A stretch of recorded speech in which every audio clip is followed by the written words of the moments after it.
اعوذ باللہ من الشیطان الرجیم بسم اللہ الرحمن الرحیم والنازعات غرقا والناشطات نشطا والسابحات سبحا والسابقات سبقا فالمدبرات امرا یوم ترجف الراجفہ تتبعها الرادفہ قلوب یومئذ واجفہ ابصارها خاشعہ یقولون انا لمردودون فی الحافرہ اذا كنا عظاما نخرہ قالوا تلك اذا کرۃ خاسرہ فانما هي زجرۃ واحدہ فاذا هم بالساہرہ. قال المؤلف والمفسر رحمه الله تعالى أدام النفع بعلومه وعلومكم في الدارين آمين إلى أن قال ابن مسعود وابن عباس ومسروق وسعيد بن جبير وابو صالح وابو السخي والصدي رحمهم الله تعالى عليهم أجمعين. والنازعات غرقا الملائكة يعنون حين تنزع أرواح بني آدم ومنهم من تأخذ روحه بعسر فتغرق في نزعها ومنهم من تأخذ روحه بسهولة وكأنما حلت من نشاط وهو قوله تبارك وتعالى والناشطات نشطا. اب مفسر رحمت اللہ علیہ سورۃ النازعات کے ان آیات مبارکہ کی تفسیر میں ارشاد فرماتے ہیں کہ حضرت ابن مسعود، حضرت ابن عباس، مسروق، سعید ابن جبیر، ابو صالح سدی رحمہم اللہ تعالی علیہم فرماتے ہیں کہ والنازعات غرقن، تو نازعات تو صفت ہوئی، تو انہوں نے فرمایا کہ اس کا موصوف جو ہے وہ ملائکہ ہیں، اس کا موصوف ملائکہ ہیں اور مراد اللہ کے فرشتے ہیں جو اللہ کے فرشتے بنی آدم کے ارواح کو قبض کرتے ہیں. تو اب بنی آدم کے ارواح کا قبض جو ہے وہ دو قسم ہے. بعض کے ارواح جو ہیں وہ تو شدت سے قبض کیے جاتے ہیں اور بعض کے ارواح جو ہیں وہ سہولت اور آسانی سے قبض کیے جاتے ہیں. تو جیسے الحمدللہ آپ خلاصہ درس میں پہلے پڑھ چکے اور سن چکے ہیں کہ والنازعات غرقا والناشطات نشطا الی آخر الآیات، تو ان کا موصوف جو ہے وہ جن سے واحد ہے، یعنی ملائکہ مراد ہیں، اللہ کے فرشتے مراد ہیں. تو ان تمام حضرات نے بھی یہی ارشاد فرمایا کہ اس سے مراد جو ہے الملائکہ ہیں، کیونکہ جب وہ ارواح بنی آدم کو نکالتے ہیں، کھینچتے ہیں، فمنہم من تأخذ روحہ بعسر، بعض تو ایسے ہوتے ہیں کہ جن کا روح وہ سختی سے نکالتے ہیں، گویا پوری شدت کے ساتھ اس کے نکالنے میں ڈوب جاتے ہیں، یعنی پوری سختی سے. ومنہم من تأخذ روحہ بسہولۃ، اور بعض بنی آدم ایسے ہیں جن کے روح کو وہ بڑی آسانی سے نکالتے ہیں، اور وہ ایسی آسانی ہوتی ہے گویا کہ کسی نے کوئی بند کھول دیا ہو، جیسے مشکیزہ کے اوپر رسی باندھی ہوتی ہے، تو اگر آپ رسی کو کھول دیں تو بڑی آسانی سے پانی جو ہے وہ بہہ جاتا ہے. اور اسی لیے مفسرین کرام نے رحمہم اللہ تعالی علیہم اجمعین نے فرمایا کہ کافر کا روح جو ہے وہ دراصل اس کا تعلق دنیا سے ہوتا ہے، اس کا تعلق اپنے اس دنیا کی لذتوں سے ہوتا ہے، وہ بچنے کی کوشش کرتا ہے اور فرشتے رگ رگ سے اسے کھینچتے ہیں. اور مومن کا روح جو ہے وہ تو جانے کی تیاری میں ہوتا ہے، اس کا تو بس صرف وقت پہنچا، گویا بند کھولا اور روح جو ہے وہ باہر آ گیا. اس لیے فرماتے ہیں قال ابن عباس وان ابن عباس رضی اللہ تعالی عنہ والنازعات ہی انفس الکفار تنزع ثم تنشط ثم تغرق فی النار.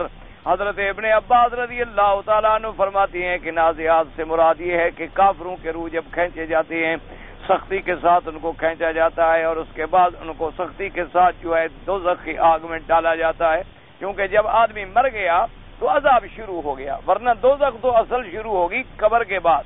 جب دوبارہ زندگی ہوگی اس کے بعد جہنم والے جہنم میں اور جنت والے جنت میں. لیکن آدمی جب مر جاتا ہے اذا مات قامت قیامتہ، اس کی گویا قیامت قائم ہو گئی اور عالم برزخ سے ہی اس کے لیے عذاب جو ہے وہ شروع ہو جاتا ہے. اور مومن کے لیے جو ہے وہ راحت اور آرام اور ثواب جو ہے وہ مرنے کے بعد ہی سے شروع ہو جاتا ہے. رواہ ابن ابی حاتم وقال مجاہد والنازعات غرقا، نے فرمایا اس سے مراد جو ہے موت ہے، یہ صفت ہے موت کی. وقال الحسن وقتادہ والنازعات غرقا والناشطات نشطا. حضرت حسن اور قتادہ فرماتی ہیں کہ یہ موصوف ان کا جو ہے وہ ستارے ہیں. جیسے میں نے عرض کیا تھا کہ بعض علماء فرماتے ہیں کہ ان کا موصوف ملائکہ ہے، اور بعض علماء فرماتے ہیں کہ نہیں موت مراد ہے، اور بعض علماء نے یہ بھی فرمایا کہ ان سے مراد وہ ستارے ہیں جو ڈوبتے ہیں، جو کھلتے ہیں، جو نکلتے ہیں۔ وقال عطاء بن ابی رباح فی قوله تعالی والنازعات والناشطات القصی فی القتال، حضرت عطاء بن ابی رباح کا ایک قول مبارک یہ بھی ہے کہ نازعات سے مراد یہ ہے کہ جنگ کے دوران جب کمان میں سے تیر کھینچ کے مارے جاتے ہیں، لیکن مفسر فرماتا ہے والصحیح والاول وعلیہ الاکثرون، کہ سب سے صحیح قول اور راجح قول جو ہے وہ پہلا ہے کہ اس سے مراد اللہ کے فرشتے ہیں۔ اصل میں بات یہ ہے کہ نازعات کا اطلاق جو ہے نا جی وہ، اور پھر غرقن کا اطلاق موت پر بھی ہو سکتا ہے، اس کا اطلاق ستاروں پہ بھی ہو سکتا ہے، ستارے ڈوب جاتے ہیں، ستارے نکل آتے ہیں، اور اس کا اطلاق جو ہے اس کمان پر بھی ہوتا ہے جس کو کھینچ کے تیر مارے جاتے ہیں۔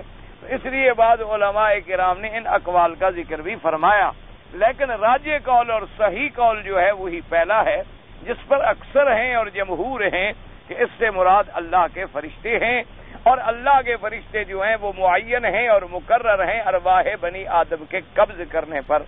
اور یہ بھی یاد رکھ لیں کہ تمام قرآن پاک کی آیات مبارک کو جمع کیا جائے اور تمام احادیث پاک حضور پاک صلی اللہ علیہ وسلم کے فرامین مبارکہ اور مقدسہ کو جمع کیا جائے تو بات یوں سمجھ آتی ہے کہ اصل میں موت کی ذمہ داری اور روح نکالنے کی ڈیوٹی جو ہے وہ ملک الموت کے ذمہ ہے، جس کو اسرائیل بھی کہتے ہیں۔ اچھا، ملک الموت جو ہیں پھر ان کے ساتھ اللہ کے کتنے فرشتے ہیں جو ان کے معاون ہیں، جو ان کے خادم ہیں، جو ان کے تابع ہیں، پھر ان کے حکم پر وہ کام کرتے ہیں۔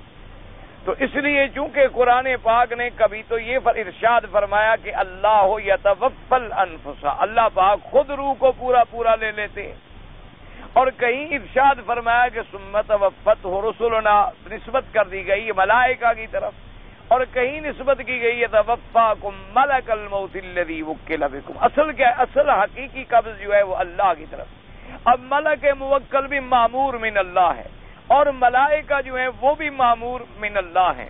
تو اب ملائکہ جو ہیں اب ارواح بنی آدم کو جب وہ قبض کرتے ہیں تو وہ دو قسم ہو گئی، ایک ارواح المؤمنین ہے اور ایک ارواح کفار ہے۔ ارواح مومنین جو ہیں بیسر و سہولت و نشاط، بڑی آسانی سے وہ نکالتے ہیں، اور ارواح کافر جو ہے وہ بالنزع، اس لیے فرمایا گیا والنازعات غرقا، کہ اس کو سختی کے ساتھ تنزع، کہ اس کو کھینچا جاتا ہے اور نکالا جاتا ہے اور شدت کی جاتی ہے اس پر۔ تو یہی قول جو ہے وہ راجح ہے، اور اسی کو حافظ ابن کثیر رحمۃ اللہ علیہ نے بھی راجح قرار دیا ہے۔ اس لیے فرمایا کہ اقوال تو ہم نے سب ذکر کر دیے، لیکن والصحیح الاول وعلیہ الاکثرون، پہلا قول جو ہے وہی راجح ہے، اور اسی کی طرف جو ہے جمہور اسلاف جو ہیں وہ مائل ہیں۔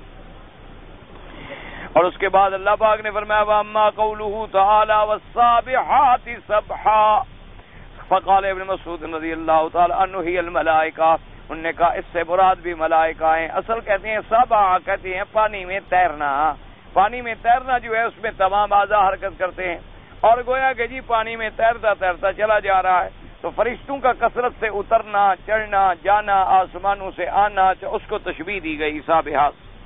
اس لیے فرماتے ہیں کہ اس سے مراد بھی ملائکہ ہیں۔ ورویان علی و مجاہد و سعید بن جبیر و ابی صالح مثل ذالک، حضرت علی، حضرت مجاہد، سعید بن جبیر نے بھی فرمایا اس سے مراد ملائکہ ہیں۔ وان مجاہد رحمہ اللہ والسابحات سبحا، انہوں نے فرمایا اس سے مراد بھی موت ہے۔ وقال قتادہ النجوم، انہوں نے فرمایا کہ اس سے مراد جو ہیں وہ تارے ہیں۔ وقال عطاء ابن ابی رباح ہی السفن، انہوں نے فرمایا سابحات سبحا سے مراد کشتیاں ہیں جو پانی پہ تیرتی پھرتی ہیں۔ تو لیکن راجح قول اس میں بھی وہی ہے جو پہلا ہے۔ وقوله تبارک و تعالی فالسابقات سبقا، وعن علی ومسروق ومجاہد وابی صالح والحسن بصری یعنی الملائکہ، حضرت علی، حضرت مسروق، حضرت حسن بصری فرماتے ہیں اس سے مراد بھی ملائکہ ہیں۔ قال لازم سبقت الایمان والتصدیق، حضرت حسن نے فرمایا کہ فالسابقات سبقا۔ اب یاد رکھیں اس میں دو قول ہیں، ایک تو آپ نے جو خلاصہ درس میں سنا تھا کہ اللہ کے فرشتے جو ہیں وہ مومن کے روح کو لے جانے میں ایک دوسرے پہ سبقت کرتے ہیں کہ میں جلدی لے جاؤں، وہ کہتا ہے میں جلدی لے جاؤں، وہ کہتا ہے میں جلدی لے جاؤں۔ ایک معنی یہ ہے، اور ایک ترجمے کی طرف ابھی مفسر نے اشارہ فرمایا تفسیر میں کہ بعض مفسرین اور بعض اسلاف صالحین یہ بھی فرماتے ہیں والسابقات سبقا، کہ یہ ملائکہ کی صفت ہے، یہ فرشتوں کی صفت ہے کہ فرشتے جو ہیں وہ سب سے پہلے اللہ پر ایمان لے آئے اور اللہ کی تصدیق کی، کیونکہ فرشتے تو آدم علیہ السلام سے پہلے موجود تھے نا۔ اللہ نے فرشتوں سے کہا وَإِذْ قَالَ رَبُّكَ لِلْمَلَائِكَةِ إِنِّي جَاعِلٌ فِي الْأَرْضِ خَلِيفَةً، اچھا وہ پہلے موجود بھی تھے اور اللہ پر ایمان بھی لا چکے تھے، چونکہ لا يعصون اللہ ما امرهم ويفعلون ما يؤمرون، اور اسی لیے انہوں نے کہا نحن نسبح بحمدک ونقدس لک، کہ یا اللہ ہم تیری تسبیح اور تقدیس میں مشغول ہیں۔ تو لہٰذا انہوں نے فرمایا والسابقات سبقا سے مراد یہ ہے کہ مراد تو اس سے اللہ کے فرشتے ہیں، مراد اس سے ملائکہ ہیں، لیکن ان کی سبقت کا کیا مراد ہے کہ انہوں نے اللہ پر ایمان میں سبقت کی ہے، کہ وہ انسانوں سے پہلے ایمان لے آئے اور اللہ تبارک و تعالیٰ کی پہلے تصدیق کی ہے۔ اور یہ قاعدہ ہوتا ہے کہ ہر کار خیر میں جو آدمی سبقت کرتا ہے تو اس کے ہاں بڑا اعلیٰ درجہ ہوتا ہے، اللہ کے ہاں بڑا اعلیٰ درجہ ہوتا ہے۔ جیسے کہ اللہ تبارک و تعالیٰ نے قرآن پاک میں صحابہ کی شان میں بھی ارشاد فرمایا والسابقون الاولون من المہاجرین والانصار، اسی طرح اللہ نے قرآن پاک میں بھی فرمایا والسابقون السابقون اولئک المقربون، جو سب سے پہلے سبقت کرنے والے ہیں وہ تو درجہ مقربین میں ہیں۔ اور سب سے پہلے اصحاب رسول پاک میں جو مہاجرین میں سب سے اول ایمان لے آئے اور تمام مخلوق سے پہلے ایمان لائے سیدنا ابی بکر رضی اللہ تعالی عنہ، اور اسی طرح انصار رضوان اللہ علیہم اجمعین، ان کا ایک وفد آیا اور مقام عقبہ جو ہے مینا کے اندر، یہ جمرۃ العقبہ جس کو کہتے ہیں، اسی وادی کا نام تھا وادی عقبہ۔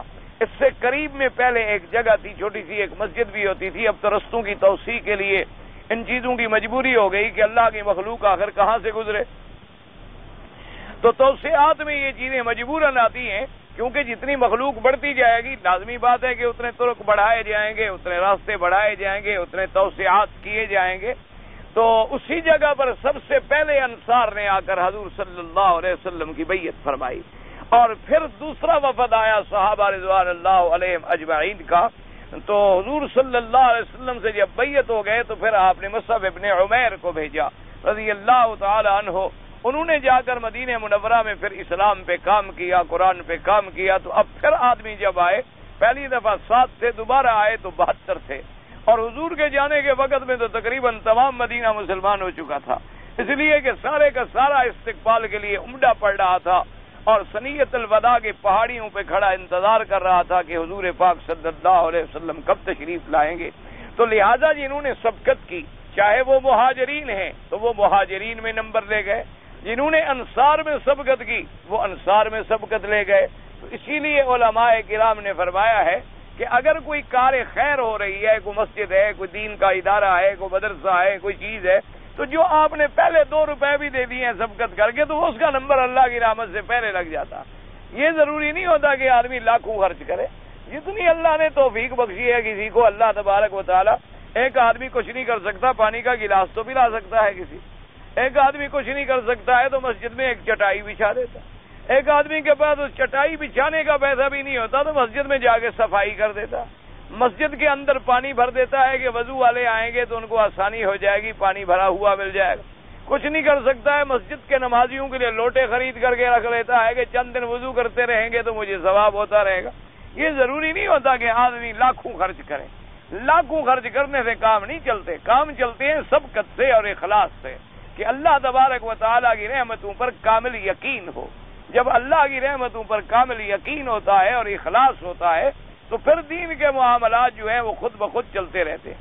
اسی طرح لکھتے ہیں حضرت مدنی رحمۃ اللہ علیہ کے زمانے میں ایک دفعہ ایسا ہوا کہ دارالعلوم دیوبند میں کوئی باہر سے آڈٹ کرنے کے لیے آ گئے کہ بھی ہم آڈٹ کرتے ہیں آپ کا، آڈٹ اکاؤنٹ والے بھی، کیا آمدنی ہے، کیا خرچ ہے، کیا ایسا ہے کیسا ہے۔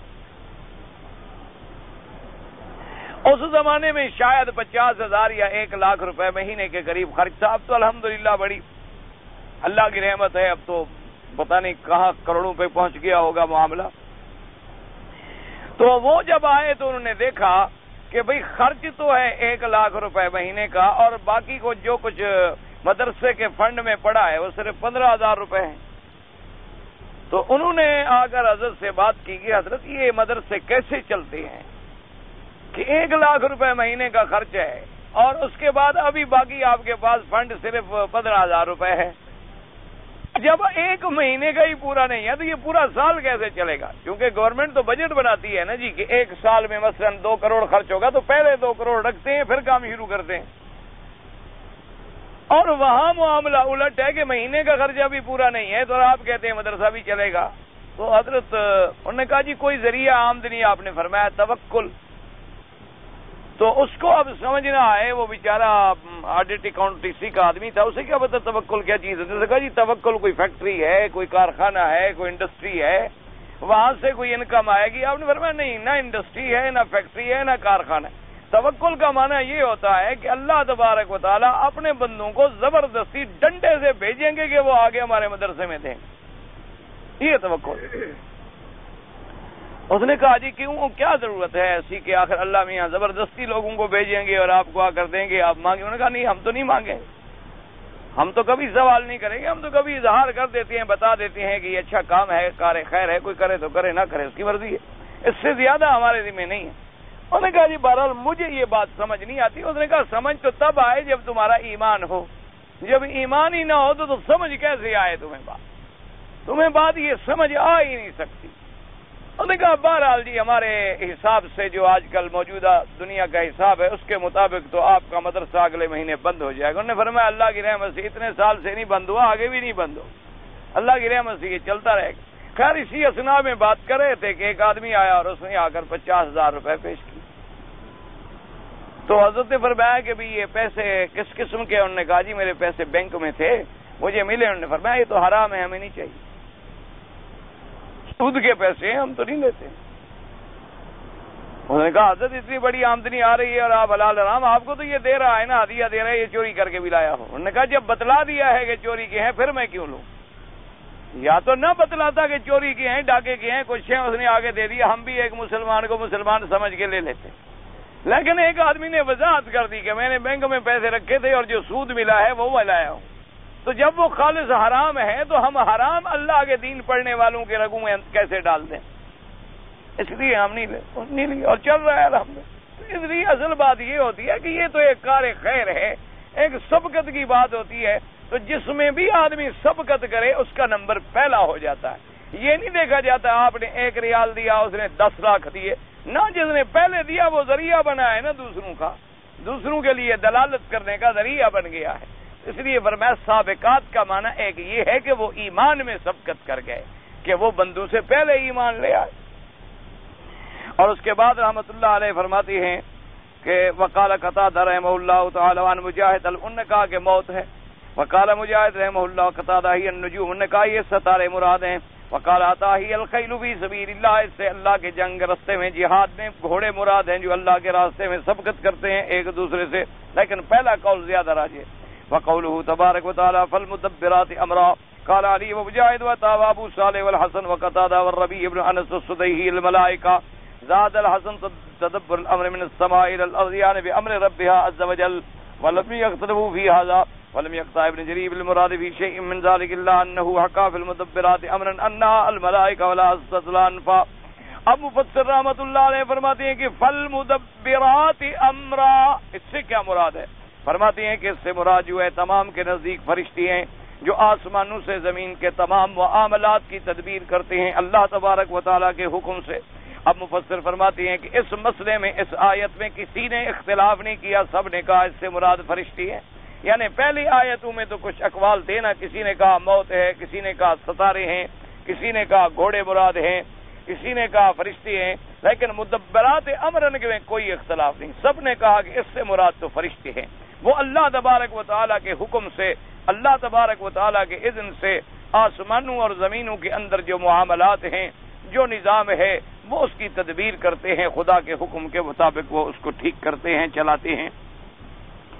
ابو مفسر فرماتے ہیں کہ ابن جریر رحمۃ اللہ علیہ نے ولم یکتب ابن جبل مراد فی شیء من ذلک، کہ ابن جریر نے سارے قول نقل کر دیے ہیں لیکن اس میں کوئی یقینی یا فیصلہ کن بات نہیں فرمائی کہ یہ مراد ہے اور باقی مراد نہیں ہے. اسی طرح انہوں نے فالمدبرات امرن کے بارے میں بھی لکھا ہے انہا الملائکہ، کہ اس سے مراد اللہ کے فرشتے ہیں، لیکن پھر اس کے بعد یہ وضاحت نہیں فرمائی کہ اس کے اس بات پہ دلائل دیں یا اس کے خلاف نفی پر ان کی نفی کریں. تو بہرحال صورت ایک بات یاد رکھیں کہ جمہور مفسرین کرام کے نزدیک جو ہے یہ ساری صفتیں موصوف مراد ان سے ملائکہ ہے کہ اللہ کے فرشتے ارواح کو نکالتے ہیں، کسی کو شدت سے کسی کو نرمی سے۔ اللہ تبارک و تعالیٰ کے فرشتے جو ہیں وہ آسمانوں میں ایسے جاتے ہیں جیسے کوئی تیر رہا ہو۔ اللہ کے فرشتے جو ہیں وہ ایمان میں بھی سبقت کرتے ہیں اور ارواح مومنین کے لے جانے میں بھی سبقت کرتے ہیں۔ اور اسی طرح ملائکہ جو ہیں وہ مدبرات امر سے مراد یہ ہے یتدبر الامر من السماء الى الارض باذن اللہ، اللہ تبارک و تعالیٰ کے اذن سے آسمانوں سے زمین تک وہ معاملات جو بھی ہیں وہ ساری ترتیب وہ اللہ تبارک و تعالیٰ کے ذمہ اللہ کے حکم سے تنفیذ کرتے ہیں اس کو۔ اسی لیے ہمیشہ یاد رکھیں کہ تمام کارخانہ عالم جو چل رہا ہے اس کی تدبیر اللہ کے حکم سے ہے۔ ایک بات ہمیشہ یاد رکھیں، یعنی ایمان والے آدمی مومن آدمی کو یہ یقین کامل ہونا چاہیے، اور جب یہ یقین کامل ہو جائے تو آدمی لاکھ غموں سے چھوٹ جاتا ہے۔ کیوں؟ مثال کے طور پر موت ہے، حیات ہے، بیماری ہے، صحت ہے، دکھ ہے، سکھ ہے، غنا ہے، فقر ہے، جب یقین ہو جائے کہ میرے اللہ کے منشے سے ہے میں تو کچھ نہیں کر سکتا، جب میرے اللہ کا حکم اسی طرح ہے تو پھر پریشانی کا سوال ہی نہیں۔ اس لیے قرآن نے ایک جملے میں مسئلہ حل کر دیا، فرمایا وَمَن يُؤْمِن بِاللَّهِ يَهْدِ قَلْبَهُ، اللہ نے فرمایا جو اللہ پر شخص ایمان لے آئے اس کے قلب کو ہم سیدھے راستے پہ لگا دیتے ہیں، پھر اس کا دل پریشان ہوتا ہی کیوں، وہ سمجھتا ہے کہ بھی یہ تو اللہ کا نظام ہے اور یہ ہونا ہے، اس کو دنیا کی کوئی طاقت ٹال ہی نہیں سکتی۔ اللہ نے بچہ دے دیا الحمدللہ، لے لیا تو الحمدللہ، اللہ نے مجھے غریب بنا دیا اس کو امیر بنا دیا الحمدللہ، میں نے کام کیا نقصان ہو گیا اس نے کیا فائدہ ہو گیا الحمدللہ، بھی اللہ کا نظام اسی طرح ہے، میرا ایمان ہے، اسی میں اللہ کی حکمتیں، اور اللہ جو کچھ بھی بندے کے لیے فرماتے ہیں وہ خیر ہی خیر ہوتا ہے، لیکن ہم سمجھ نہیں سکتے۔ ایک آدمی کو نوکری نہیں ملی وہ بڑا چیخے گا، روئے گا، بھاگے گا، پریشان ہوگا، اتنا عرصہ ہو گیا نوکری نہیں ملی، تنخواہ نہیں ملی، روزگار نہیں ملی، میں بڑا پریشان ہوں، طواف کر رہا ہوں، دعائیں مانگ رہا ہوں، کچھ بھی نہیں ہو رہا ہے، تو یہ حالانکہ اس کی غلطی ہے۔ اگر اس کا ایمان ہو تو اس نہ ملنے میں اس کے لیے کوئی بہتری ہے جس کو وہ سمجھ نہیں رہا۔ ممکن ہے کہ اس کو کام ملتا اور اس سے بڑا نقصان ہو جاتا، اللہ نے اس کو کام تو نہیں دیا لیکن کسی بڑی مصیبت سے بچایا ہوا ہے، اس بات کو وہ جان نہیں رہا ہو۔ اسی طرح یقین رکھیں کہ تمام کارخانہ عالم کا نظام جو ہے وہ اللہ کے ہاتھ میں، باقی اسباب ہیں دنیا کے کہ گرم ہوا لگے گی ہم کہیں گے گرمی ہے، ٹھنڈی ہوا لگے گی تو ہم کہیں گے ماشاءاللہ جی ٹھنڈی ہے، ہوا چل رہی، بخار آئے گا تو ہمیں تکلیف ہوگی اور صحت ہوگی تو ہمیں خوشی ہوگی۔ اسی طرح ظاہری اسباب میں جنگ ہوگی، دو پارٹی لڑیں گے، ایک جیت گیا ایک ہار گیا، ورنہ سارے فیصلے آسمانوں پہ ہوتے ہیں، عرش پہ ہوتے ہیں، اللہ پاک فرماتے ہیں، اسی کے حکم پہ ساری نظام دنیا چل رہا ہے، سارے معاملات جو ہیں وہ اسی کے حکم پہ چل رہے ہیں۔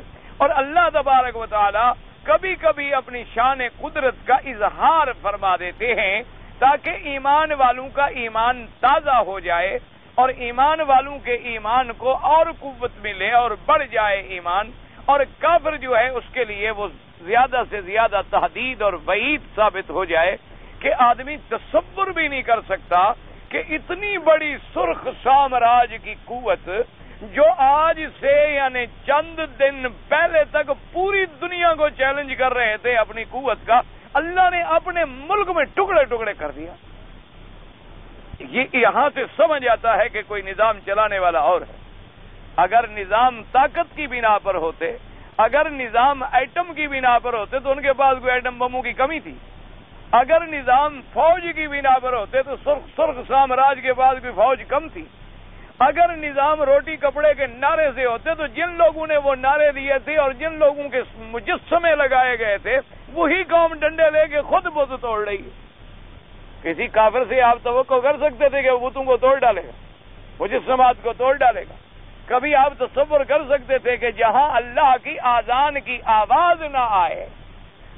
یعنی آپ اندازہ کریں کہ 74 سال کے عرصے میں وہاں آذان نہیں آئی، یعنی تقریباً 52 صدی تک اللہ کی نماز کی آذان نہیں، اللہ کے دین کا اعلان کوئی کر نہیں سکتا، قرآن پاک کی تلاوت کوئی کر نہیں سکتا، اور الحمدللہ ثم الحمدللہ ثم الحمدللہ، اللہ کی مہربانی ہے کہ مسجدیں بھی کھل گئیں، اللہ کی مہربانی ہے کہ مدارس بھی کھل گئے، اللہ کی مہربانی ہے کہ قرآن کی تعلیمیں بھی عام ہو رہی ہیں، اور اللہ کی رحمت سے اب مسلمان بھی وہاں آزادی کا سانس لے رہے ہیں۔ تو یہ اس چیز کو دیکھنے کے بعد مومن کا ایمان بڑھ جاتا ہے کہ واقعی میرا اللہ فیصلے آپ کرتے ہیں، یہ دنیا والے کچھ نہیں ہے۔ تو ایک ظاہری بات ہے، یہ تو ہم نے ایسے سمجھا ہوا تھا کہ یہ ظاہری طاقت ہے اور قوت ہے اور اس کے اندر سپریم پاور ہے اور فلاح ہے، لیکن چند نہتے مسلمانوں نے، چند داڑھیوں والے مسلمانوں نے، چند بے تربیت مسلمانوں نے، چند وہ لوگ جنہوں نے کبھی جنگ نہیں لڑی ہے لیکن اللہ کے دین پر ایسی قربانی دی ہے نا جی کہ اس قربانی کا نتیجہ یہ نکلا کہ کفر اپنے ملک میں ٹکڑے ٹکڑے ہو گئے۔ اللہ تبارک و تعالیٰ آپ دیکھیں خون مسلم کام کر گیا کہ نہیں کر گیا؟ اللہ تبارک و تعالیٰ نے ان مجاہدین کی جنہوں نے اپنے لاکھوں جانوں کی قربانی دی ہے، آج ان کی قربانیاں منظور ہو گئی کہ نہیں ہو گئی؟ ورنہ کوئی تصور کر سکتا، کوئی سوچ سکتا تھا کہ ایسا ہوگا؟ تو اس لیے ہمیں یقین ہے کہ دنیا کا کوئی سامراج بھی ہو، دنیا کا کوئی طاقت بھی ہو، یہ سب اسباب ہیں، اصل قوت کا مالک اللہ ہے۔ وَمَن نَّصْرُ إِلَّا مِنْ عِندِ اللَّهِ، مدد نہیں ہوتی مگر اللہ سے۔ ان الحکم الا للہ، حکم نہیں چلے گا دنیا میں مگر اللہ کا۔ اور یہ کائنات جو ہے، ساری کائنات، ملک جو ہے وہ اللہ کا ہے، نظام جو ہے وہ اللہ کا ہے۔ تو جب آدمی اللہ پر ایمان لے آئے، وَمَن يُؤْمِن بِاللَّهِ يَهْدِ قَلْبَهُ، پھر اللہ اس کے دلوں کو سیدھے راستے پہ لگا دیتے ہیں، ان کو پھر غم نہیں ہوتا، پریشانی نہیں ہوتی، دکھ آتا ہے تو راضی ہیں اور سکھ آتا ہے تو راضی ہیں۔ اور ایک باپ کے دو بیٹے ہوتے ہیں، ایک امیر ہے ایک فقیر، ایک باپ کے دو بیٹے ہیں، ایک عالم ہے ایک جاہل، ایک باپ کے دو بیٹے ہیں، ایک شرافت کے اندر معروف ہے اور ایک رسالت کے اندر مشہور ہے۔ ایک باپ ہی کے دو بیٹے ہیں ماشاءاللہ، ایک کا نام لے کر لوگ خوش ہوتے ہیں اور ایک کے نام پہ لانتے بیچتے، حالانکہ باپ بھی ایک ہے، ماں بھی ایک ہے، ایک ہی گھر میں پیدا ہوئے ہیں، ایک ہی گھر میں تربیت لی ہے۔ اچھا اب آپ دیکھیں، اسی طرح نظر ڈالیں، کتنی علماء کے بچے ہیں اللہ معاف فرمائے جن کی زندگیاں کبوتر اڑانے میں گزر گئی، اور کتنی جناب جاہلوں کے بچے ہیں جن کو اللہ نے عالم بنا کر مسندوں پہ بٹھا دیا، کتنی سیدوں کی اولاد ہے بھنگ پیتے پیتے مر گئی، اور کتنی جناب میراثی اور چھوٹی قوموں کی اولادیں ہیں جو مسند نشین ہوئے اور جناب اتنے بڑے دین کے کام کیے کہ سید ان کے ہاتھ چومتے ہیں۔ تو یہ اللہ تبارک و تعالیٰ کی دین ہے، اللہ تبارک و تعالیٰ کا نظام ہے، اس لیے آدمی کو اپنا ایمان کامل رکھنا چاہیے۔ اب یہ قدرت کا نظام نہیں ہے کہ حضور کا رشتہ دار ہو، چاچے کی اولاد ہو، یعنی دادا ایک بنتا ہو، ابو جہل جہنم میں جائے اور بلال جنت میں جائے۔ یعنی آپ اندازہ کریں کہ حضرت بلال تو آئے حبش سے، نہ قوم ملتی ہے، نہ قبیلہ ملتا ہے، نہ نسب ملتا ہے، نہ جنس ملتی ہے، نہ رنگ ملتا ہے، نہ شکل ملتی ہے، اور اس کے بعد جو قریبی رشتہ دار ہیں، ابھی لہب ہے، ابھی جہل ہے، عتبہ عتیبہ ہے، شیبہ ربیعہ ہے، ولید بن المغیرہ ہے، جن کا نسب ایک ہے، قبیلہ ایک ہے، قوم ایک ہے، رشتہ داری ہے، وہ جہنم۔ تو یہ اللہ کا نظام۔ اسی طرح اللہ نے نہیں دکھایا کہ فرعون کے گھر میں آسیہ ہو جو جنت کی سردار ہو، اور حضرت نوح کے گھر میں بیوی کافرہ۔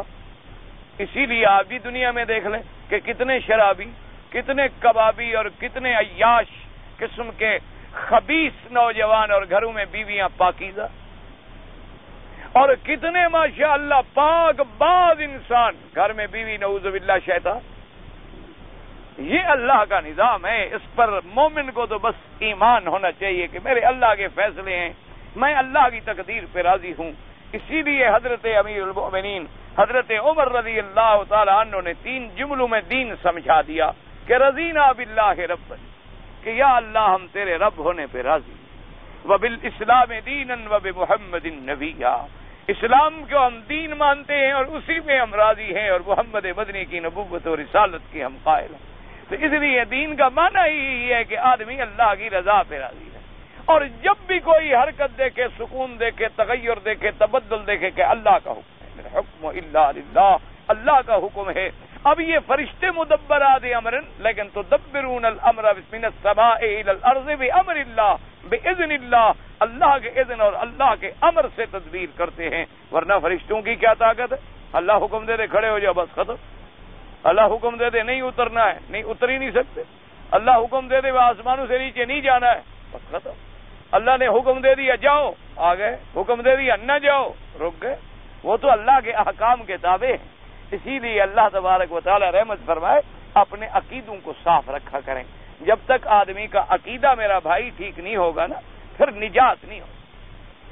آدمی لاکھ نمازیں پڑھے، تہجدیں پڑھے، لاکھ آدمی روزے رکھے، لاکھ آدمی مجاہدے کرے، مراقبے کرے، ذکر اذکار کرے، لاکھ آدمی سر مارے، الٹا لٹک جائے، نجات نہیں ہوتی جب تک عقیدہ ٹھیک. اپنے عقیدوں کو درست کر لیں. اسی لیے علماء نے فرمایا، ایک بات میں نے پڑھی کتاب میں، بڑی عجیب بات لکھی ہے اللہ کے ایک ولی نے. انہوں نے فرمایا کہ ہمارے علماء اس دور میں جو برباد ہوئے ہیں تو ان کا تعلق جو ہے وہ ان کے اندر یعنی ان لکھا عجیب جملہ تھا کہ من علمائنا شبہ الیہود ومن عبادنا شبہ النصارى. کیا معنی؟ انہوں نے کہا ہمارے مولوی جو برباد ہوئے ہیں ان کے اندر تو تشابہ پایا جاتا ہے یہود کا، اور ہمارے جو عابد زاہد پیر فقیر قسم کے لوگ برباد ہوئے ہیں ان میں تشابہ پایا جاتا ہے نصرانیوں. کیا مطلب؟ کہ یہود کو اللہ نے تورات دی، علم دیا، فضل دیا، بڑی عزت دی، عظمت دی، تو انہوں نے کہا جی ٹھیک ہے اللہ نے ہمیں علم، لیکن اللہ کے بھیجے ہوئے بندوں کو تعلق چھوڑ دیا. انبیاء کو قتل کر دیا، انبیاء کو شہید کر دیا، 70,000 انبیاء قتل کر دیے.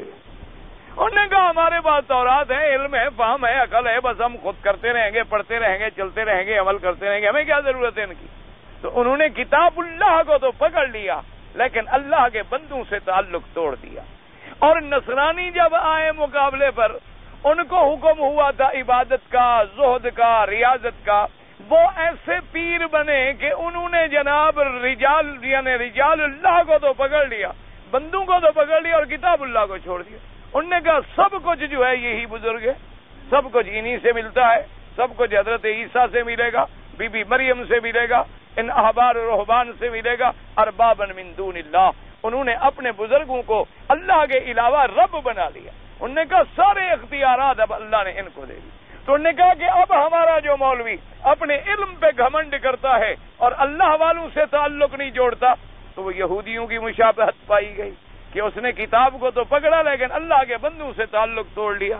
اور ہمارا کوئی عابد زاہد آدمی وہ ساری زندگی اپنے پیروں فقیروں سے لگا رہتا ہے، اللہ کے قرآن سے تعلق توڑ بیٹھتا ہے.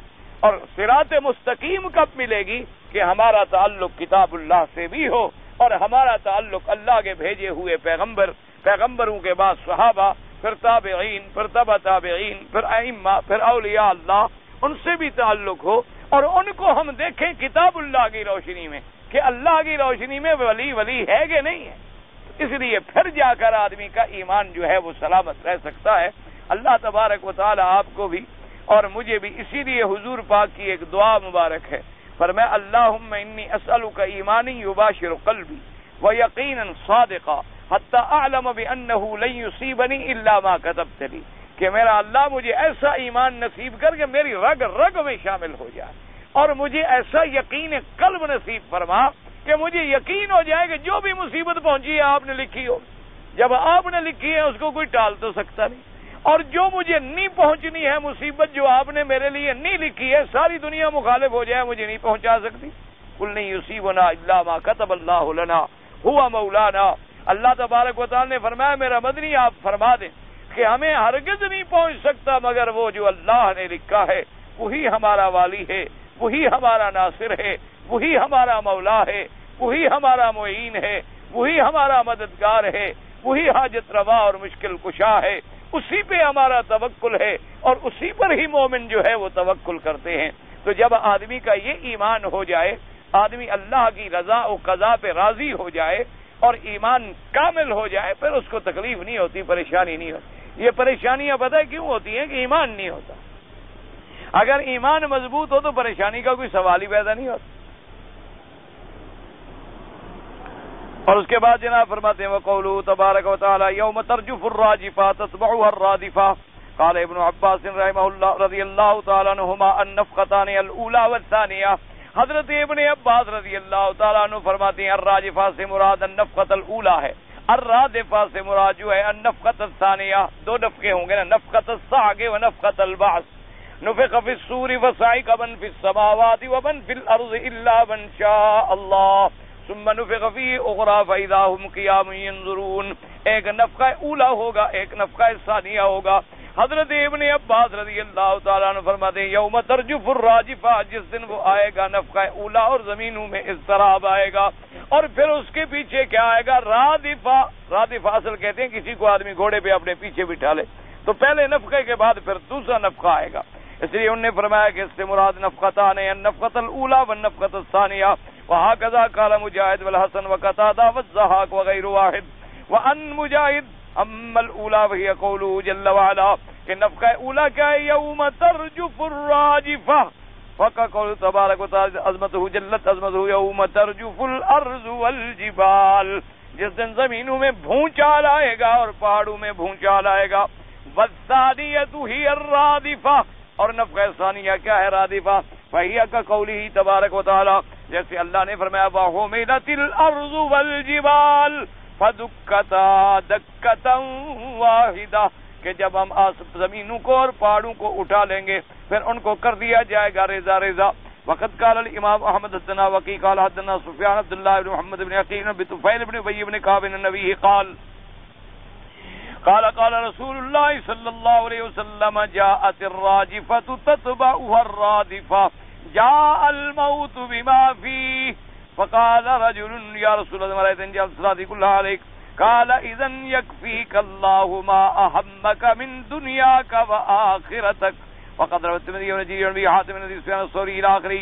اب امام احمد رحمۃ اللہ علیہ نے ابی بن کعب نبی روایت کی ہے قال رسول اللہ صلی اللہ علیہ وسلم، ہمارے آقا حضور پاک سرکار مدینہ اللہ کے کروڑوں صلاۃ و سلام ہوں آپ کی ذات مبارک پر، آپ نے فرمایا جاءت الراجفۃ تتبع الرادفہ. آپ نے فرمایا راجفہ تو آ گیا اور اس کے پیچھے آئے گا رادفہ. کیا معنی؟ حضور نے فرمایا جب موت انسان کے لیے آ گئی گویا اس کے لیے تو قیامت قائم ہو گئی. تتبع الرادفہ، اب جب دوبارہ سور پھینکا جائے گا تو پھر زمینوں سے اس کو زندہ کر کے اللہ پاک نکالیں گے. جیسے فرمایا منہا خلقناکم وفیہا نعیدکم ومنہا نخرجکم تارۃ اخری. اللہ نے فرمایا اسی مٹی سے ہم نے تم کو پیدا فرمایا اور اسی مٹی میں ہم تمہیں لوٹا کے لائیں گے اور اسی مٹی سے ہم تمہیں پھر دوبارہ کھڑا کریں گے. تو حضور نے فرمایا راجفہ تو آ گیا، یعنی ہر آدمی پر جب موت آتی ہے تو گویا پہلا جھٹکا تو آ گیا. اب اس کے بعد تتبع الرادفہ، اب اس کے بعد پھر آئے گا نفخہ ثانیہ نفخۃ البعث. ایک صحابی نے عرض کیا کہ یا رسول اللہ صلی اللہ علیہ وسلم، اگر میں اپنا سارا وقت جو میں نے اپنے اوراد وظائف کے لیے رکھا ہے آپ پر درود پڑھنے میں خرچ کر دوں. کیوں صحابی گھبرا گیا نا کہ اب موت آئی پھر قیامت آئے گی. تو اس نے کہا کہ حضور میں، اور ایک حدیث پاک میں ایک دوسرے اسلوب سے ہے، اس میں یوں ہے. تو اس نے عرض کیا کہ یا رسول اللہ صلی اللہ علیہ وسلم اجعل صلاتی، میں اپنی ساری عبادت نافلہ یعنی میں آپ پر درود کے اندر سارا وقت جو ہے صرف کر دوں. اس کا معنی یہ نہیں ہوتا کہ نماز بھی نہ پڑھوں روزے بھی نہ رکھوں صرف درود پڑھتا رہوں، یہ معنی نہیں ہوتا. اسی لیے مصیبت ہوتی ہے نا، لوگ یہ حالت میں پڑ جاتے. بعض لوگ پھر یہی عقیدہ رکھ لیتے ہیں حضور پہ درود پڑھو بس بات تو کافی ہو گئی. جب آپ درود پڑھ لیں گے، صلاۃ سلام پڑھ لیں گے، میلاد کر لیں گے، آپ جناب 12 ربیع الاول کو جھنڈیاں لگا لیں گے، دودھ شود کی سبیلیں لگا کے تقسیم کر دیں گے، بس بات کافی ہوگی، حضور راضی ہو گیا تو سارا مسئلہ حل ہو گیا.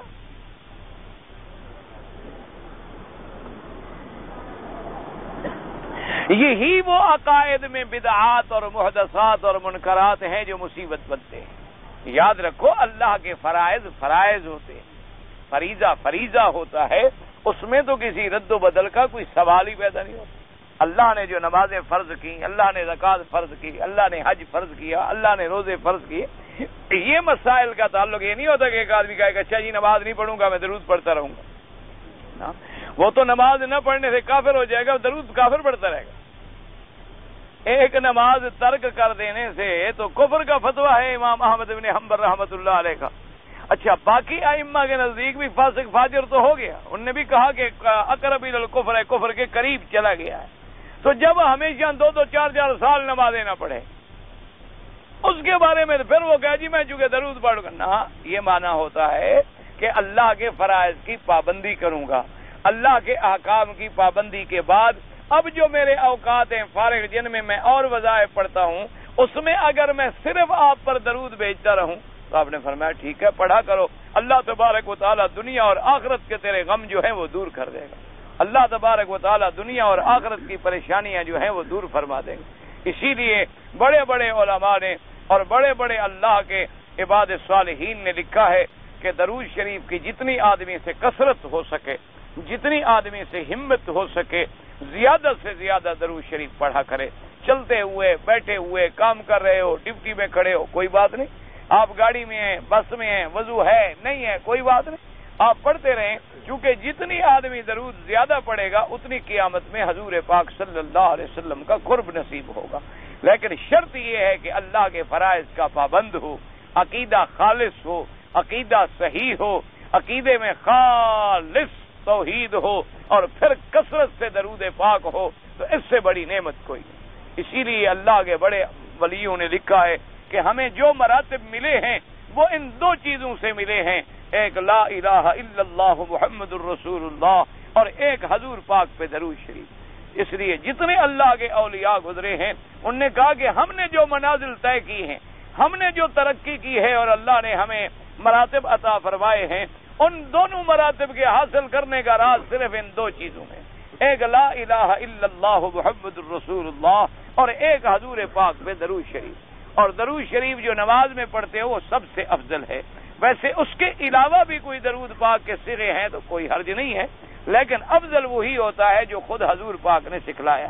ورنہ اگر کوئی آدمی مختصر پڑھتا ہے اللہم صلی علی سیدنا محمد وعلی آل محمد وبارک وسلم علیہ، یا اللہم صلی علی محمد وعلی آلہ وصحبہ اجمعین، جو صلی اللہ علیہ یا محمد، یا جیسے بھی اللہ توفیق عطا فرمائے، بہرحال ان دو چیزوں کی بڑی کثرت کیا کریں، ایک کلمہ طیبہ اور ایک درود شریف۔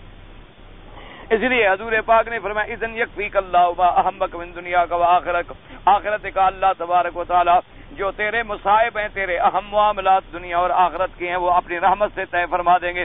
وقد روى الترمذي ابن جرير بن حاتم من حديث سفيان الثوري بإسناده مثله لفظ الترمذي ابن حاتم كان رسول الله صلى الله عليه وسلم إذا ذهب ثلثاء الليل قام فقال يا أيها الناس اذكروا الله جاءت الراجفة تتبعها الرادفة جاء الموت بما فيه۔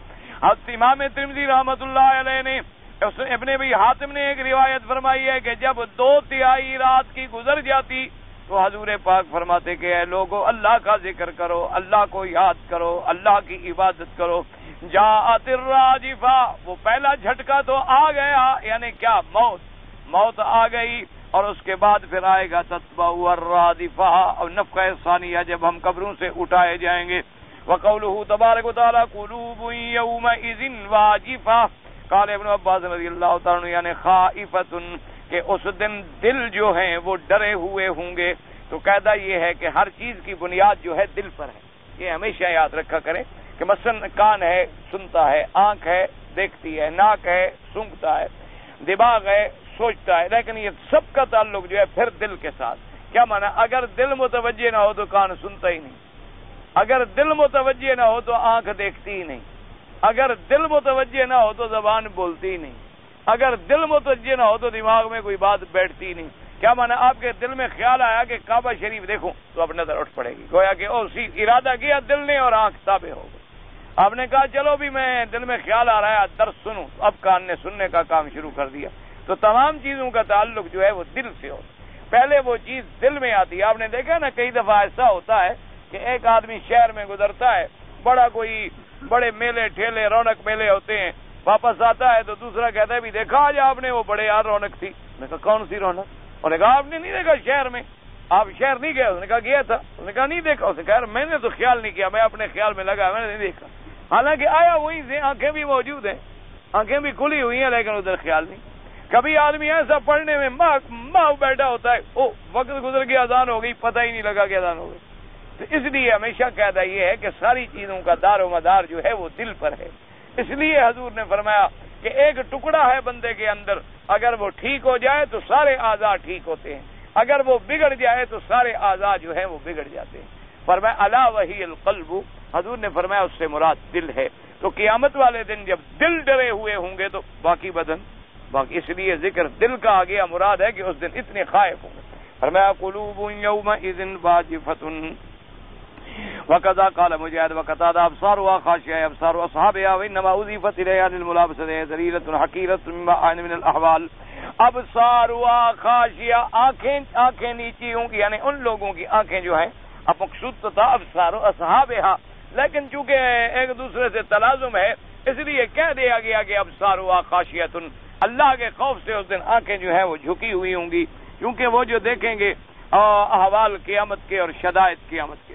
وقوله تبارک وتعالی یقولون انا لمردودون فی الحافرہ، یعنی مشرکی قریش من قال بقول فی انکار المعاد یستبعدون وقوع الباس بعد المسیر الحافرہ وہی القبور۔ مشرکین مکہ و مشرکین قریش اور ان کے علاوہ جو کافر قیامت کا انکار کرتے ہیں، جو قبروں میں چلے گئے، انہوں نے کہا کہ اب ہم پھر قبروں سے لوٹائے جائیں گے، قبروں میں جانے کے بعد۔ عجیب بات ہے، کیسے لوٹائے جائیں گے؟ ہم تو مر جائیں گے، گل جائیں گے، خراب ہو جائیں گے۔ قالہ مجاہد بعد تمزق الصاد متفتت نظام منقوریا، اور لہذا قالا کہ جب ہمارے جسد پھٹ جائیں گے، ہڈیاں بوسیدہ ہو جائیں گی۔ اذا كنا عظاما نخرا، بعض قرآن نے پڑھا ناخرا، قراءتان۔ قال ابن عباس مجاہد وقتادہ بالیا کہ جب ہماری ہڈیاں بوسیدہ ہو جائیں گی۔ قال ابن عباس والعظم ذا بلیہ تقتری فیہ کہ جب ہڈیاں بوسیدہ ہو جائیں اور ہوا اس کے آر پار آنے جانے لگ جائے۔ قالوا تلك اذا کرۃ خاسرہ۔ وعن ابن عباس ومجاہد محمد بن کعب وإکرمہ وسعید بن ابی مالک الصدی وقتادہ الحافرۃ والحیاۃ بعد الموت۔ وقال ابن زید الحافرۃ والنار وما اکثر اسماء هي النار والجحیم وسقر وجہنم والحاویہ والحافرہ والعذا والحطمہ۔ انہوں نے کہا کہ پھر تو یہ ہمارا بڑا ٹوٹے کا سودا ہوگا۔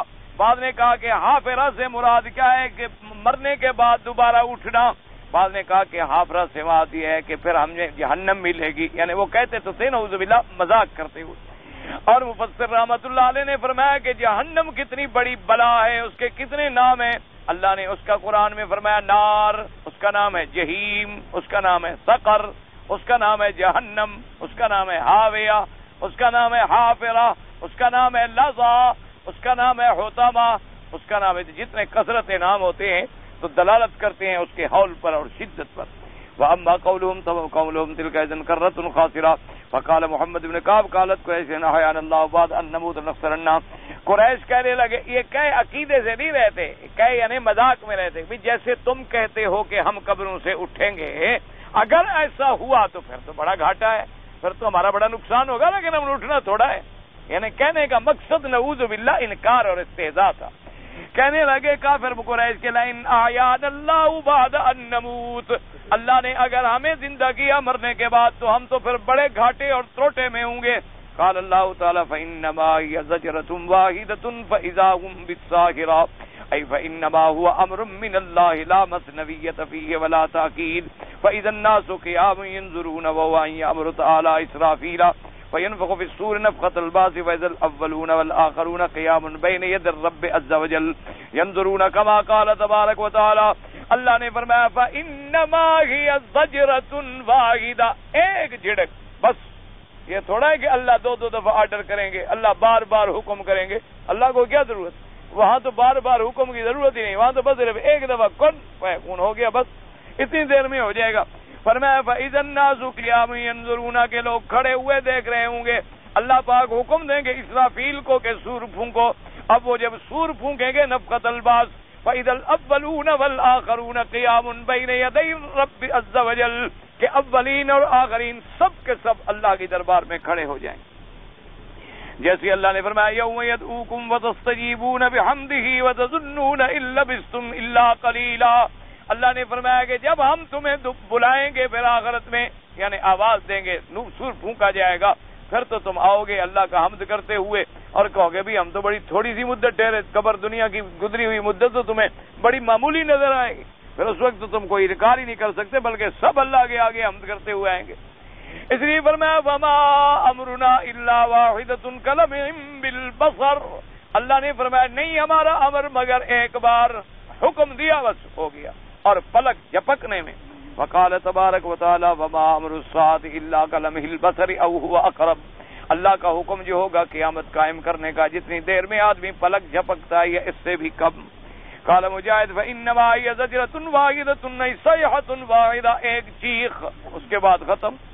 قال ابراہیم التیمی شد ما يكون الرب عز وجل غضبا على خلقه يوم يبعثهم. حضرت ابراہیم تیمی فرماتے ہیں کہ جس دن اللہ تبارک و تعالیٰ اپنے بندوں کو قبر سے کھڑا کریں گے وہ اللہ کے سخت جلال اور غضب کا دن ہوگا. وقال الحسن البصری زجرۃ من الغضب، کہ وہ ایک آواز ہوگی شدت غضب سے. وقال ابو مالک والربیع بن انس زجرۃ واحدۃ هي النفخۃ الآخرہ، انہوں نے کہا اسی سے مراد جو ہے وہ نفخہ آخرہ ہے. وقوله تعالی فاذا هم بالساہرہ، قال ابن عباس الساہرۃ والارض كلها، ساہرہ سے مراد کیا ہے؟ زمین. وقضا قال سعید بن جبیر وقتادہ وابو صالح وقال اکرمۃ والحسن والضحاک وابن زید الساہرہ وجه الارض، انہوں نے کہا کہ زمین کے اوپر کا حصہ. وقال مجاہد كانوا باسفلها واخرجوا الى اعلاها، قال والساہرۃ والمکان المستوی، ساہرہ کہتے ہیں برابر سرابر، کیوں زمین پہ نہ پہاڑ ہے نہ کچھ ہے، پہلے زمین کے نیچے تھے پھر اللہ پاک ان کو زمین کے اوپر نکالیں گے قبروں. وقال الثوری الساہرۃ ارض الشام، انہوں نے کہا کہ شام کی زمین مراد ہے. وقال عثمان بن ابی العاتق الساہرۃ ارض بیت المقدس، انہوں نے کہا کہ بیت المقدس کی زمین مراد ہے، بیت المقدس بھی تو شام میں. وقال ابن وهب بن عباس الساہرۃ جبر الى جانب بیت المقدس. وہب ابن منبہ فرماتی ہیں کہ ساہرہ ایک پہاڑ کا نام ہے، وہ بھی بیت المقدس کے قریب ہے. وقال قتادہ ايضا الساہرۃ جہنم، وهذه اقوال كلها غریبہ والصحیح انها الارض وجهها الاعلى. مفسر فرماتے ہیں یہ سارے قول جو ہیں ضعیف ہیں، کمزور ہیں.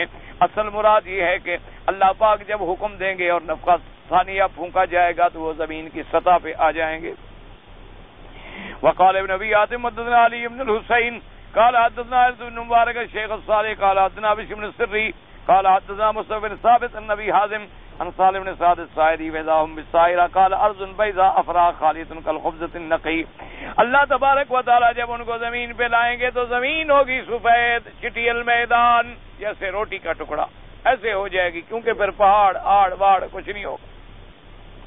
وقال الربيع بن انس فذاهم بالسائرة يقول الله عز وجل يوم تبدل الارض غير الارض والسماوات وبرزوا لله الواحد القهار. ويقول تعالى ويسألونك عن الجبال فقل ينسفها ربي نسفا فيذرها قاعا صفصفا لا ترى فيها عوجا ولا امتا. اللہ پاک نے فرمایا کہ اس دن پہاڑوں کو ہم اٹھا لیں گے، پھر زمین میں چٹیل میدان ہوگی، نہ اس کے اندر کوئی پناہ گاہ ہوگی نہ کوئی رکاوٹ ہوگی. وقال تعالی ويوم نسير الجبال وترى الارض بارزة، اللہ نے فرمایا جب ہم پہاڑوں کو چلا دیں گے آپ دیکھیں گے کہ زمین بالکل ظاہر ہو گئی. وبرزت الارض والتي عليها الجبال وهي لا تعد من هذه الارض وهي ارض لم يعمل عليها خطيئة ولم يحرق عليها دم. اللہ پاک نے فرمایا کہ پر زمین ایسے چٹیل اور میدان ہوگا کہ نہ پہاڑ ہوں گے نہ کوئی چیز ہوگی. لیکن مفسر نے فرمایا یاد رکھو یہ زمین نہیں ہوگی، وہ زمین ہی اور ہوگی. وہ ایسی زمین ہوگی جس پہ کبھی گناہ نہیں کیا گیا، وہ ایسی زمین ہوگی جس پہ کسی کا خون نہیں بہایا گیا. اللہ تبارک و تعالی زمینیں بدل ڈالیں گے، اللہ تبارک و تعالی آسمان جو ہیں بدل ڈالیں گے. یوم تبدل الارض غیر الارض والسماوات. اس لیے مفسر نے فرمایا کہ یہ زمین نہیں، وہ تو زمین ہی ایسی ہوگی جس پر کسی بندے نے گناہ ہی نہیں کیا. واللہ تعالی عالم علمہ اتم. یہ تسبیح کا معاملہ یہ ہے، ایک بات یاد رکھیں، اصل میں مشکل یہ ہوتی ہے کہ آدمی ایک طرف بڑھ جاتا ہے. سب سے افضل یہ ہے کہ آدمی جب بھی وظیفہ پڑھے تو اپنے انگلیوں پہ پڑھے. ایک بات یاد رکھیں، کیونکہ حضور صلی اللہ علیہ وسلم نے جب تعلیم دی تو فرمایا سبحان اللہ 33 بار، الحمدللہ 33 بار، اللہ اکبر 34 بار، لا الہ الا اللہ وحدہ لا شریک لہ 1 دفعہ. اسی طرح اور صحابہ رضوان اللہ علیہم اجمعین سے بھی. اور خدا کی قدرت ہے کہ بدن کا ذرہ ذرہ پھر قیامت میں گواہی بھی دے گا. تو سب سے افضل بالاتفاق یہ بات ہے کہ آدمی کوشش کرے کہ جتنا پڑھ سکتا ہے نہ بھی گنے تو نہ گنے پڑھتا رہے، اور اگر کوئی ضرورت بھی ہو تو انگلیوں پہ پڑھے، اپنے عادات سے پڑھے تو یہ زیادہ. باقی علماء متاخرین نے کہا کہ یہ ایک ایسی چیز ہے جیسے کسی چیز کا آلت ذکر ہوتا ہے، یعنی یاد کرنے کا ایک ذریعہ ہے. جیسے کہ آج ہمیں آواز بلند کرنے کے لیے لاؤڈ سپیکر وغیرہ کے استعمال کی ضرورت ہو جاتی ہے کہ بھئی اس کے ساتھ ذرا آواز دور پہنچ جاتی ہے اور نماز میں آسانی ہو جاتی ہے. اس طرح یہ بھی ایک ذکر کا اور یاد کرنے کا ایک ذریعہ ہے کہ ہاتھ میں ہوا تو بات یاد آ گئی, آدمی نے کچھ نہ کچھ پڑھ لیا, اور نہ ہوا تو بھول گیا. ورنہ اس میں کوئی شبہ نہیں ہے کہ افضل اعلیٰ آدمی بغیر گنے ہوئے پڑھے یا اگر گنے تو اپنی انگلیوں پہ پڑھے. یہ تو صرف اس کو اس درجے میں نہ لے جائے, کیونکہ صحابہ سے اور حضور صلی اللہ علیہ وسلم سے تسبیح لے کر موجودہ شکل میں پڑھنا ثابت نہیں ہے. بعض احادیث میں اتنا آتا ہے کہ کچھ صحابہ نے کچھ گٹھلیاں وغیرہ رکھی ہوئی تھی, اس پہ پڑھ لیتے تھے, اور اسی طرح بعض صحابہ سے کچھ اور روایات بھی منقول ہیں. تو بہر صورت اس کو آپ اتنا اہمیت بھی نہ دیں, اور نہ اس کو ایسے معاملے میں لے جائیں نعوذ باللہ کہ بھی اللہ پاک رحمت فرمائے کہ اگر کوئی پڑھ لے تو اس کے آپ بالکل اللہ معاف فرمائے سختی کے ساتھ پیش ہیں. نہ, بہرحال کوشش یہ کریں کہ انگلیوں پہ پڑھیں اور ہاتھوں پہ پڑھیں, وہ زیادہ افضل اور بہتر ہے. اس سے زیادہ ہے کہ یاد کرنے کا ذریعہ سمجھ لیں. جیسے آدمی کے پاس گاڑی ہے تو حرم جلدی پہنچ گیا, آدمی کے پاس سواری ہے تو نماز میں جلدی پہنچ گیا, آدمی کے پاس ایک چیز ہے تو اللہ کے دین کی آواز کو جلدی سے دور پہنچا دیا. اس لیے علماء نے فرمایا یہ بھی ایک آلات ہیں وسیلے کی حد تک ذکر کی یاد کے لیے. ورنہ افضل اعلیٰ عند الجمیع والاتفاق یہ ہے کہ انگلیوں پہ پڑھا جائے.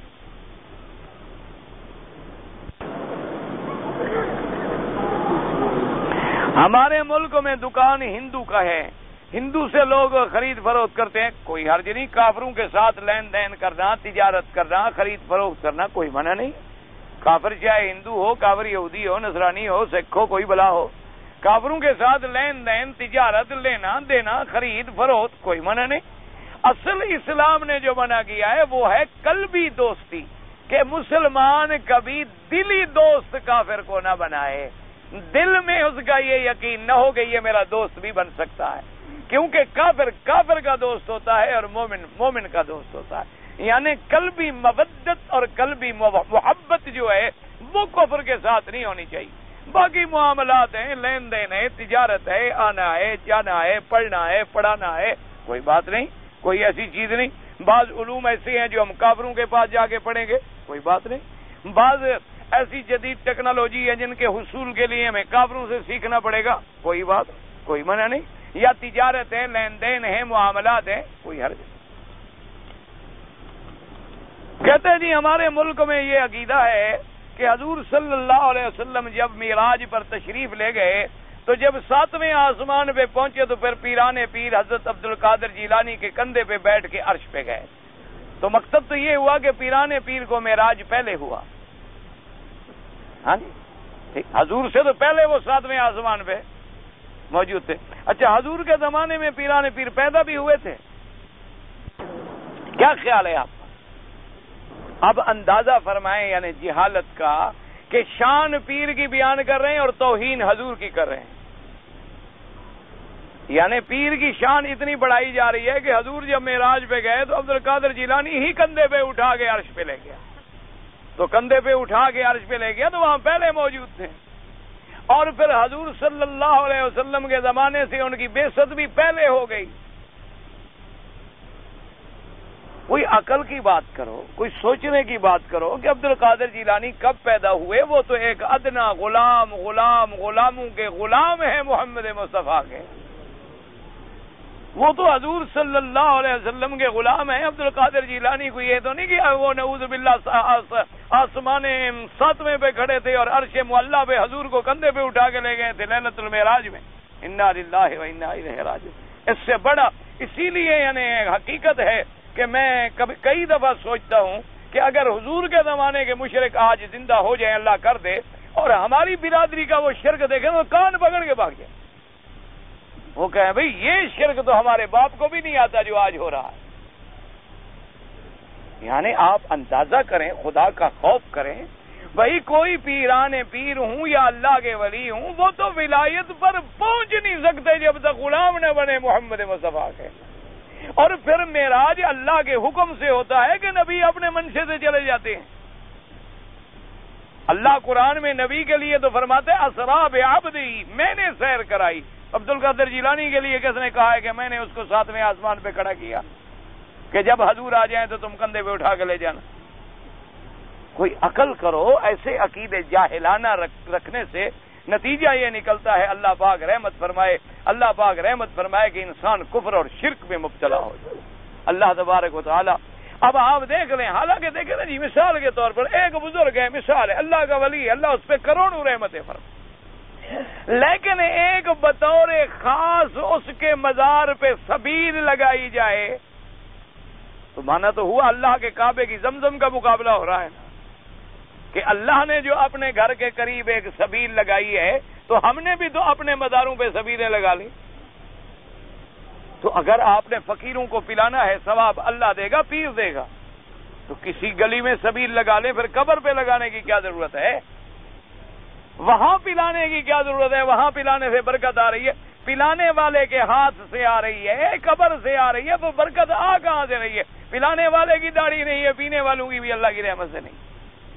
عقل کی بات کریں. آخر یہ آدمی ایسے چھوٹے چھوٹے مسائل میں گھس جاتے ہیں، جیسے وہ ایک آدمی آگے کرنے لگا جی یہ فاتحہ نہیں پڑھتے، 313 میرے پاس حدیثیں ہیں. وہ تمہیں داڑھی کی ایک حدیث بھی نہیں ملی، داڑھی مڈاتا ہے، داڑھی کی حدیث نہیں ملی اس کو. تم انگریزوں کا لباس پہنتے ہو، تمہیں ایک حدیث نہیں ملی محمد مصطفیٰ کی.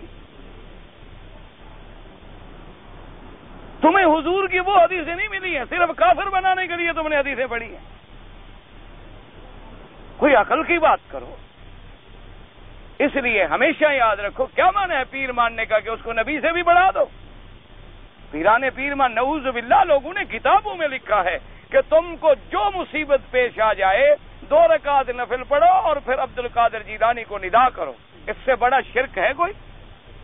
اس سے بڑا کوئی کفر ہے؟ کبھی کسی کو داتا بنا دیتے ہو، کسی کو پیران پیر بنا دیتے ہو، کسی کو کلندر بنا دیتے ہو، کسی کو مشکل کشا اور حاجت روا بنا دیتے ہو. اللہ کے بندے، اسی کا نام کوئی ایمان ہے؟ ایسے عقیدوں سے توبہ کریں، ورنہ اس سے بڑا شرک کوئی نہیں.